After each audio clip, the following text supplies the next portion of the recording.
This is a cracked and broken iPad. I can't believe this might actually work. It hasn't been charged in over 6 years. Maybe I was wrong.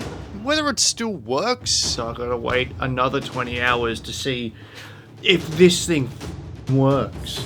is anyone's guess. But I think this will expose one of the biggest lies in photography. This is the iPad 3rd Gen. It's one of the worst iPads that Apple ever made. It's known for being painfully underpowered, laggy, but bad gear doesn't always look bad until you use it. Let's plug this in.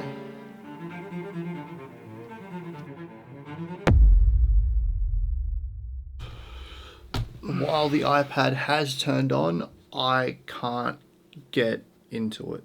So I gotta wait another 20 hours to see if this thing fucking works. I don't know what to do. What the fuck is this? 6 days. Are you fucking kidding me? This is what happens when you don't charge your iPad for 6 years. Alright. I don't know what I'm gonna do. At this point, I have two options. I either give up or I cheat a little. So instead, we're gonna use this. This is the iPad Air. It's still old, it's still terrible, but at least this one actually works. So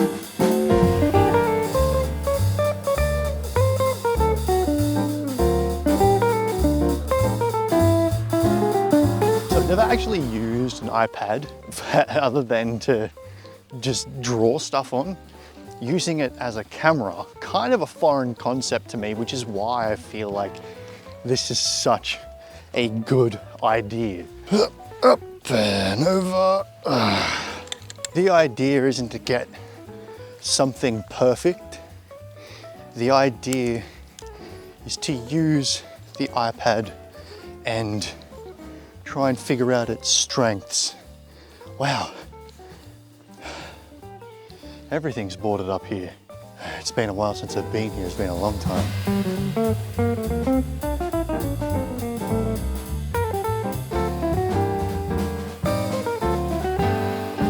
I don't know if this thing has great stability or not, and this has a lot of jitter.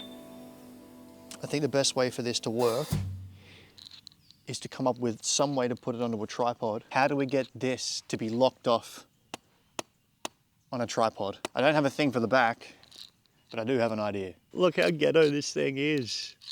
A magic arm onto an iPhone mount onto the base plate. This is gonna work and it's gonna be so good. We do this. The future is now, old man.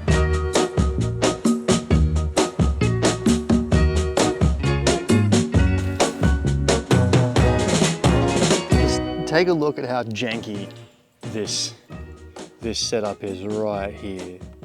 Like, I can't believe that this might actually work. What we need to try and do is get a shot that is just usable. This is certainly interesting. I'm trying to find some unique angles here that just aren't bog standard, but I think we might want this to feel a little bit uneasy. So maybe a Dutch tilt like this will work.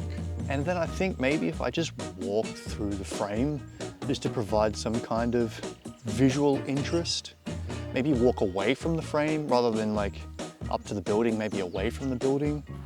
Oh, it smells like dead fish up here. Oh, no, there's a dead animal somewhere here. Oh.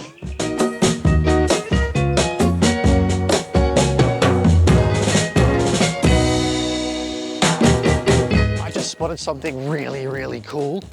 Ooh. There's holes everywhere here. Okay, yeah. Ooh. There's kangaroos here. A family of kangaroos. There's two there. There's one kneeling down just in here. And there's one just behind the fence over there. I don't want to disturb them. There's a dog going off across the road, and the owner has come out to see what's going on.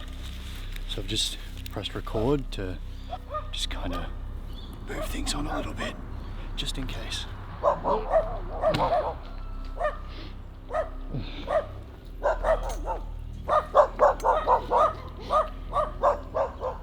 Now that old mate's gone, I really don't think this is the right location. This next one could be something.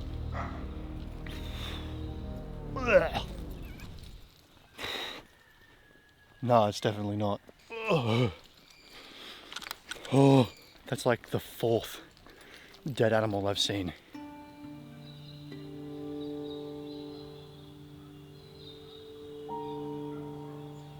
I'll be honest with you, I don't think that this is working.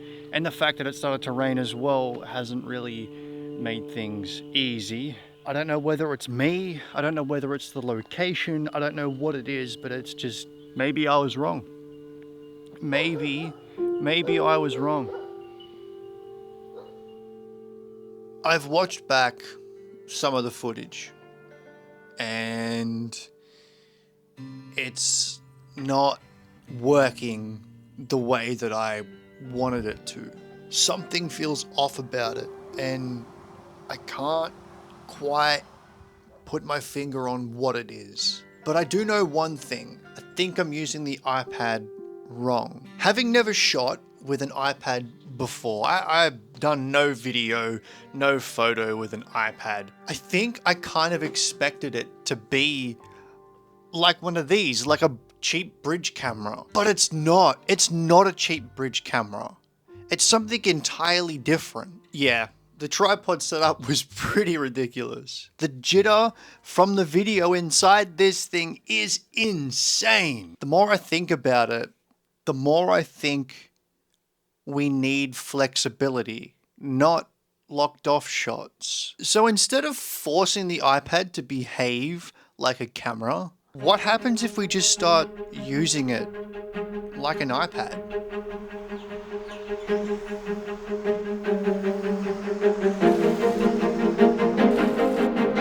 It seems that I'm always coming here. There's always fun compositions, and maybe this might be where the iPad really starts to come alive. I'm already seeing some compositions now that I feel like are really, really good. I feel like this is immediately better. I want to get into the walkway just above because it gives us a lovely shot looking out over the road, which I feel is fantastic for scene building here. The only thing I have to worry about is junkies. I don't want my gear being knocked off, so I've got to keep it all close to me because I'm filming by myself. Yeah, this is the right choice. I also feel like I'm being really surprised by the quality that's actually coming out of this. I feel like this is such an accessible thing. I'm already feeling really good about this. But feeling really good and then being really good are two different things.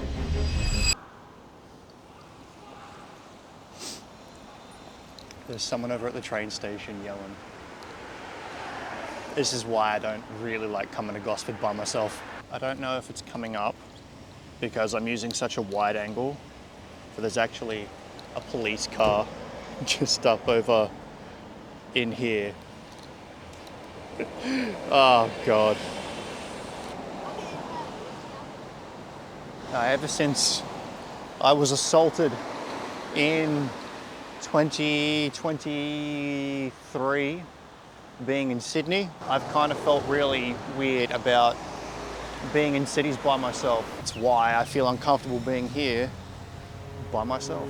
But you have to push through these feelings in order to get to where you want to be. And right now, doing this is where I want to be.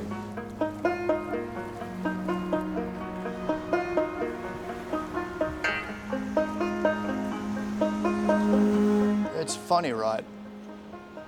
The confidence that being here has given me compared to the abandoned school. I feel like the thing that's changed is that I stopped trying to use this like a normal camera and just tried to get shots that feel like something out of this.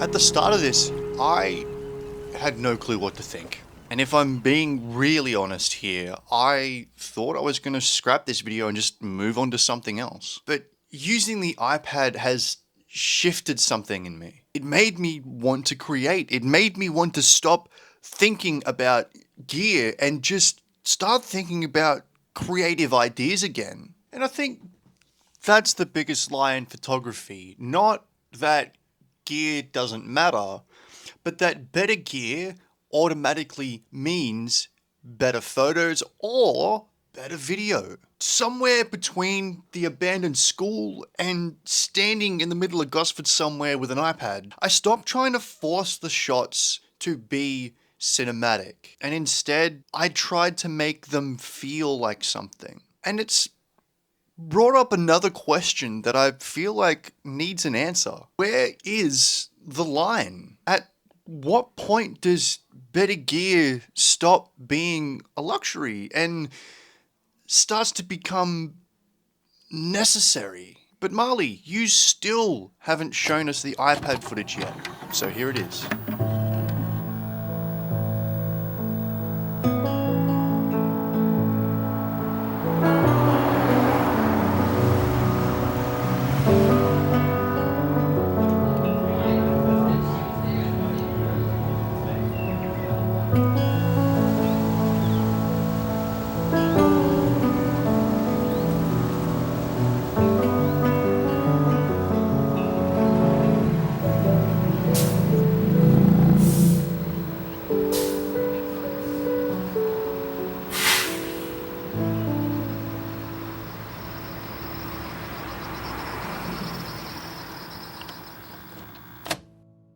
When I shot and edited the footage from the iPad, I wasn't chasing quality, I was chasing nostalgia. Kind of like that weird feeling as a kid where you're just kind of looking at things for no reason. A wanting for something that you can't quite explain. I follow the exact same process I always do.